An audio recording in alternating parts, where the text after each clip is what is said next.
Human beings basically try to do two things at the same time. On one hand, we want to be able to look in the mirror and feel good about ourselves.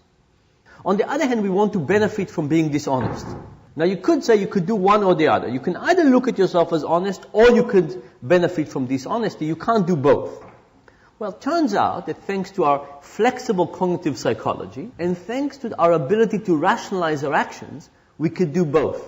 And as long as we rationalize our actions, and as long as we cheat just a little bit, we can benefit from cheating just a little bit, and at the same time we can keep thinking of ourselves as honest, wonderful people. It's all about rationalization. If we can rationalize things to a higher degree, we will be able to cheat more or be more dishonest and think of ourselves as good people. And if we can rationalize less, we would be more honest. And by the way, it's not as if we have a lot of big cheaters, we have a lot of little cheaters. In this book, in this research, we've basically tested about 30,000 people. And from those 30,000 people, we found 12 big cheaters. And those 12 big cheaters together stole about $150 from me. From those 30,000 people, we also had 18,000 little cheaters. And they stole together $36,000 from me. And I would like to argue that this kind of reflects what we have in society. Sure, there are some big cheaters out there, people who just go all the way, but there are very few of them.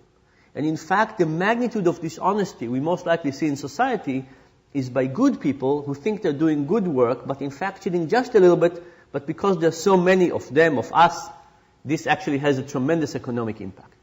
There's a little joke that Johnny comes home from school with the little note that says that Johnny stole a pencil from the kid who's sitting next to him. And Johnny's father is furious. And he said, Johnny, you never steal a pencil from the kid who's sitting next to you. This is unacceptable. I can't believe you do this. You're grounded for 2 weeks. And besides, Johnny, you know very well that if you need a pencil, you could just say something. You could just mention it and I can bring you dozens of pencils from the office. Now, why is this slightly amusing?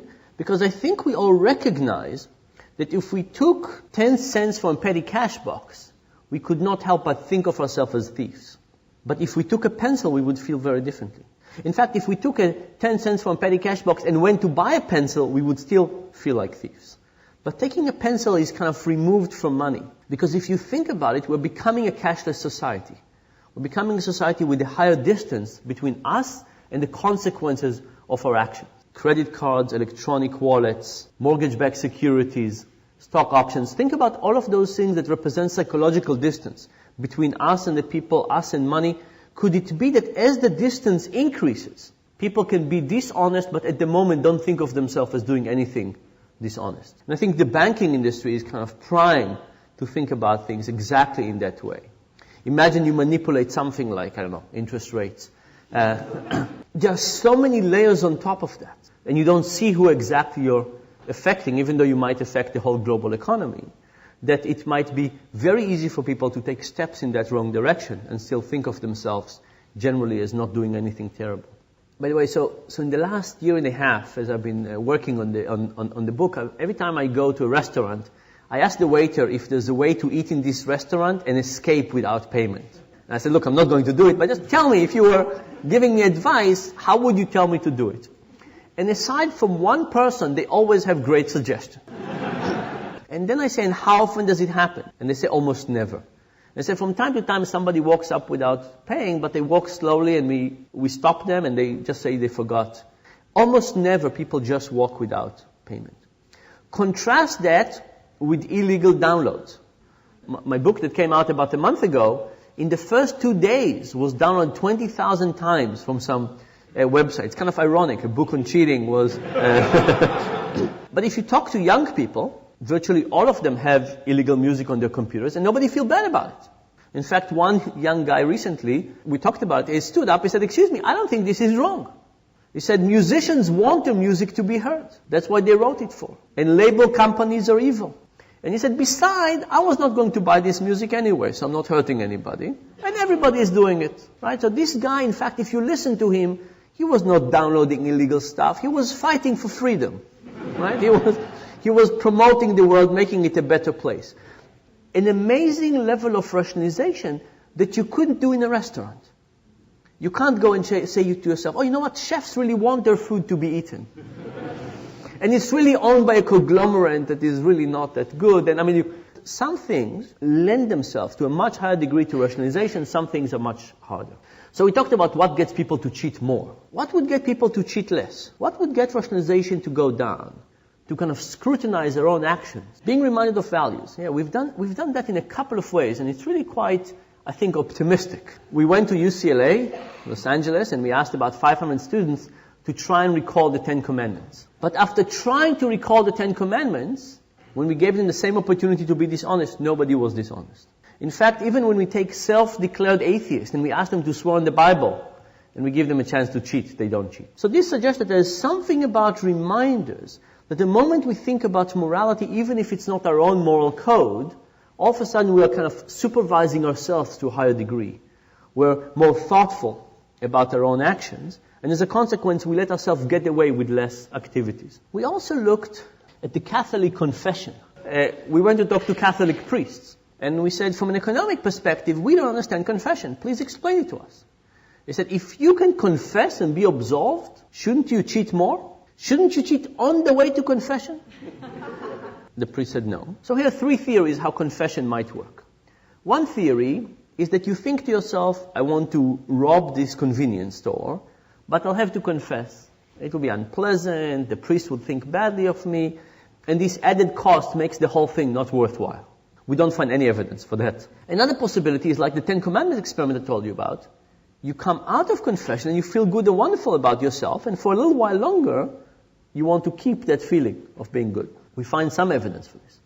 But the most interesting version is the following. When we give people hundreds of opportunities to steal and to cheat over time, what we find is that people are slightly dishonest, balancing, feeling good about myself, cheating a little bit, feeling good, cheating a little bit. And then at some point, many people switch and start cheating all the time. And we call this switching point the what the hell effect. It turns out we don't have to be 100% good to think of ourselves as good.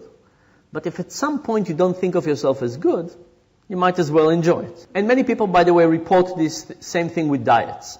You start a strict diet and then you violate your diet and you say, today I'm not dieting, I might as well have a burger and some fries, I'll start tomorrow, next Monday or next month. Now if people cheat a lot all the time, why would they ever stop? Why would you ever stop? If you think you're going to hell in the Catholic version, why would you ever stop? In fact, the Catholic confession might have actually stumbled on this. This might be a really good idea, that if you are cheating a lot, maybe you need to be able to open a new page. So we did these experiments. We do a non-Catholic kind of confession. People cheat a little bit, they cheat a lot. We give them a chance to say what they have done badly. We give them a chance to ask for forgiveness from whatever spirits they believe in. What happens after those 2 actions together? Cheating goes down. Opening a new page does seem to be very successful. And this, by the way, I think is something that religion figured out, and the question is, how do we put it into civic society? Should we create opportunities for bankers, for example, to ask for forgiveness from time to time and start a new page? People would transgress. There's nothing that we can do about it. How do we get people to feel clean again and able to act on their goodness?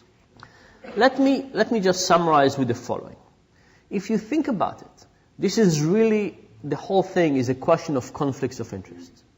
And conflicts of interest mean that we have a pull to see reality in a certain way, and we could justify our view. Imagine that you like a particular soccer team, and you go to a game and the referee calls a call against your team. Is there any way but for you to think the referee is evil, vicious, stupid, blind, something like that? Of course not. You can't help but having your motivation influence how you see reality. Now replace your team with $5 million or with something else, and you could see how the same forces would get you to see reality in a biased way. So imagine you were a banker, and imagine that I paid you $5 million a year to view mortgage-backed security as a good product. Could you help but seeing them as better than they are? Now, I'm not saying that you will shift your opinion from thinking that they are terrible to thinking that they are wonderful, but you will probably shift your understanding of them.